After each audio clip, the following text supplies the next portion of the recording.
Vous aurez sûrement reconnu la personne qui est à côté de moi.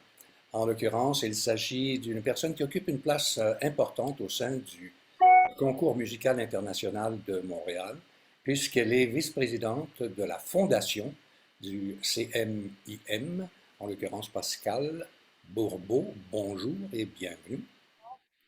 Il y a beaucoup de nouvelles qui se passent ce matin, puis j'aimerais peut-être ça qu'on fasse un peu le tour. Il y a Marc Hervieux qui vient d'être nommé directeur général du Conservatoire d'art dramatique et de musique de Montréal, du Québec en l'occurrence à Montréal. Il y a aussi Mathieu Lucier qui vient d'être nommé le nouveau directeur artistique du Festival du domaine Forget dans Charlevoix, Sainte-Irénée.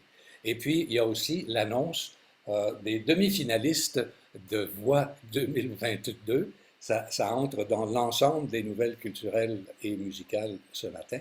Alors, Pascal, les choses se passent bien au concours cette année, je crois.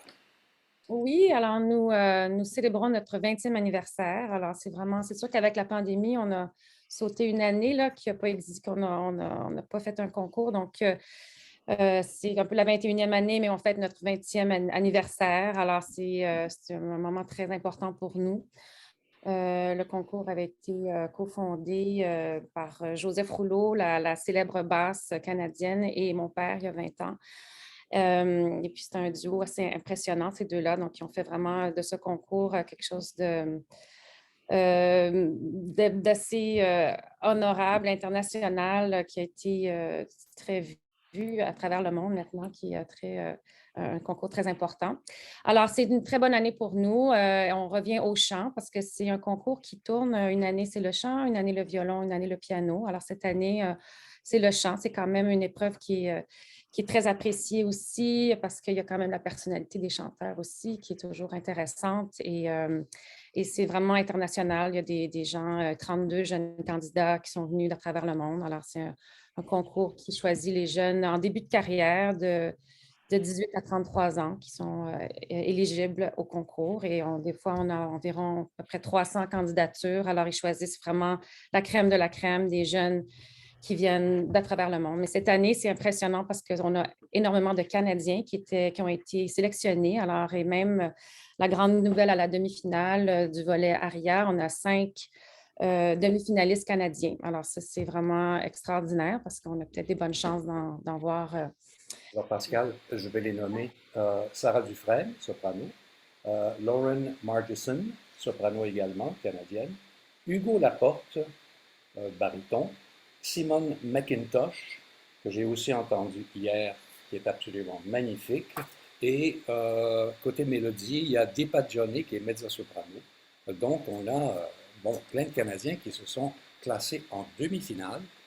Demi-finale et finale côté mélodie qui auront lieu à la salle Bourgie. Et côté aria, les deux demi-finales et la finale seront accompagnés des chanteurs et des chanteuses par l'Orchestre symphonique de Montréal avec Jacques Lacombe au pupitre. Et ce sera l'occasion de faire la fête d'une certaine façon parce qu'avec le temps, et tu es un témoin privilégié, il y a eu beaucoup d'évolutions et c'est intéressant de voir progresser le concours musical international de cette belle façon. Mhm. Qu'en penses-tu? Oui, ben, c'est un concours qui, comme je dis, même avec la pandémie l'année dernière, on avait fait un concours complètement virtuel et puis on a eu 3 millions de vues sur le web. Alors, c'est quelque chose de C'est fou. vraiment extraordinaire. Alors, c'est vraiment une visibilité extraordinaire maintenant, surtout avec le web parce que c'est diffusé maintenant directement, le concours. Alors maintenant, les gens peuvent à travers le monde suivre le concours. Alors, c'est quelque chose qui est vraiment formidable avec la technologie. Et puis, peut-être un petit peu aussi avec la pandémie, malheureusement, mais heureusement, ça a forcé des choses. Et puis, donc voilà, oui, c'est une belle célébration. C'est une célébration d'avoir beaucoup de Canadiens ici en demi-finale. Et puis, c'est vraiment beau pour aider ces jeunes avec leur carrière.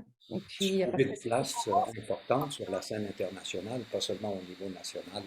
Euh, Tu as d'une certaine façon, Pascal, hérité de ce très beau cadeau du concours musical international, parce que tu le mentionnais tout à l'heure, André Bourbeau, ton père, que j'ai surtout connu au tennis à un certain moment donné.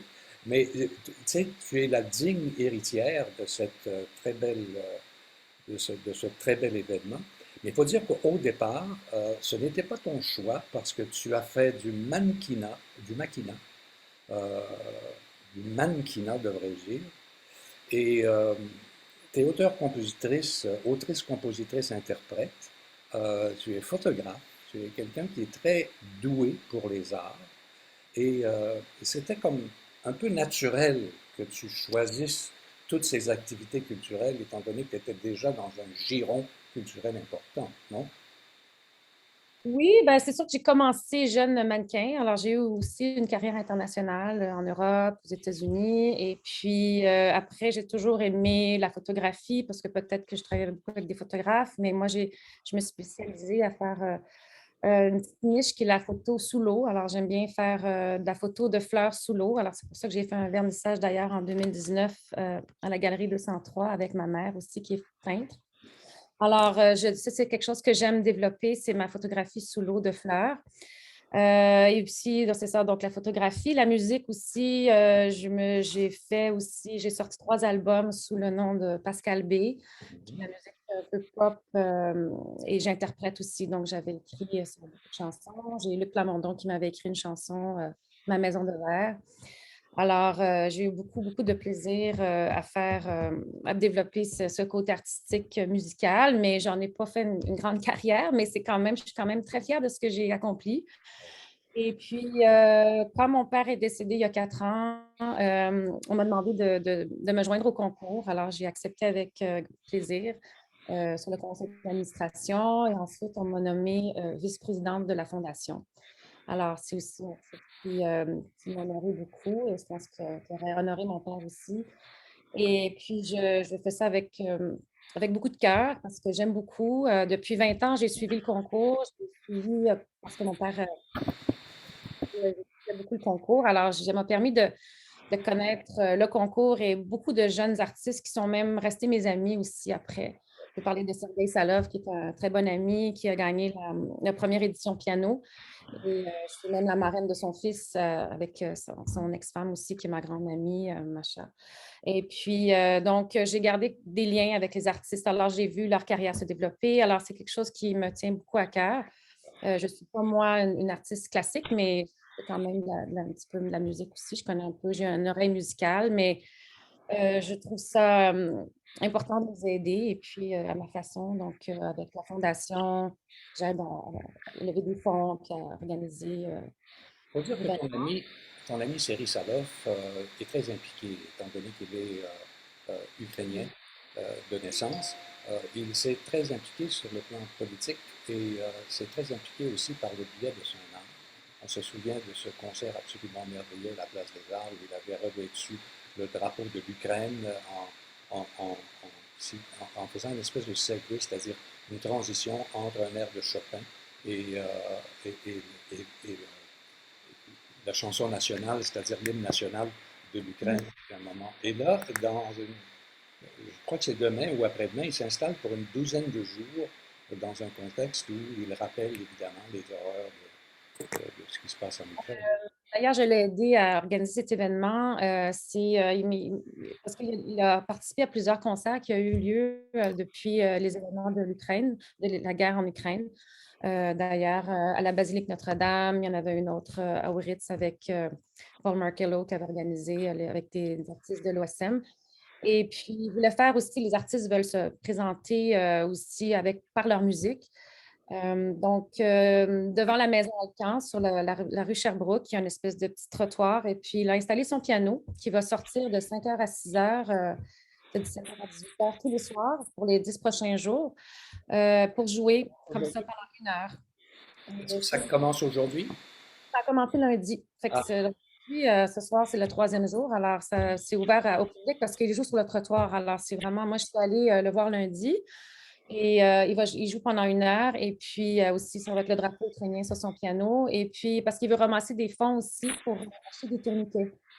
Les tourniquets, c'est comme des garrots. Alors, quand les gens sont blessés, alors, pour pas qu'ils perdent leur sang et tout. Donc, c'est aussi pour une façon pour eux de ramasser des fonds. Lui, c'est vraiment un but précis c'est pour ramasser acheter des tourniquets pour les gens qui sont dans la guerre.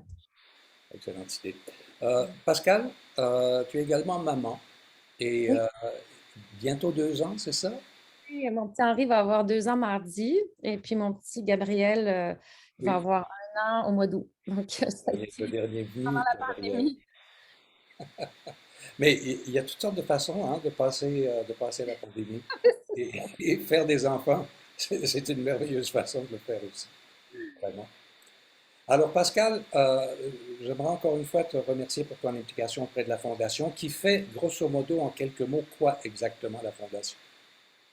Ben, la fondation, c'est pour ramasser des fonds pour faire vivre le concours qui est à but non lucratif, évidemment. Donc, c'est vraiment pour organiser les événements, pendant le concours, on a beaucoup de dépenses. Donc, c'est comme tous les organismes ont un volet fondation. Et puis, donc, on a des événements bénéfices. Et puis, donc, c'est ça. Donc, là, je fais partie de ce Principe. fondation. Et puis peut-être qu'un jour, je m'impliquerai dans l'autre côté un peu plus organisateur de l'événement, là, mais pour l'instant, c'est ça. Et puis, donc, c'est vraiment intéressant. C'est ça qui fait vivre le concours aussi. Là. Donc, tous les organismes ont leur côté volet fondation. Et trouver évidemment des commanditaires, Oui, c'est ça, les des commanditaires. partenaires dans cette magnifique aventure. C'est un travail à plein temps. Alors, Pascal Bourbeau, merci beaucoup. On va se croiser très bientôt, probablement cet après-midi ou demain. Non, cet après-midi, oui, sans doute. Et puis, on se retrouve de toute façon à la Maison Symphonique pour les deux Oui, semi-finales et la finale. la semaine prochaine, à ne pas manquer. Lundi, mardi, à 19h30, c'est la demi-finale à la Maison symphonique, les 5 candidats. La finale, c'est jeudi prochain, chez prochain, le 9. Et puis cette semaine, la demi-finale, c'est vendredi à la salle Bourgie à 19h30 pour le volet Mélodie et la finale dimanche après-midi.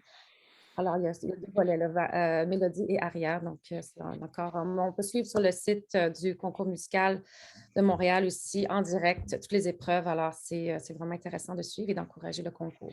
Merci beaucoup, Pascal. À très Vraiment, bientôt. à bientôt. Au revoir. Au revoir.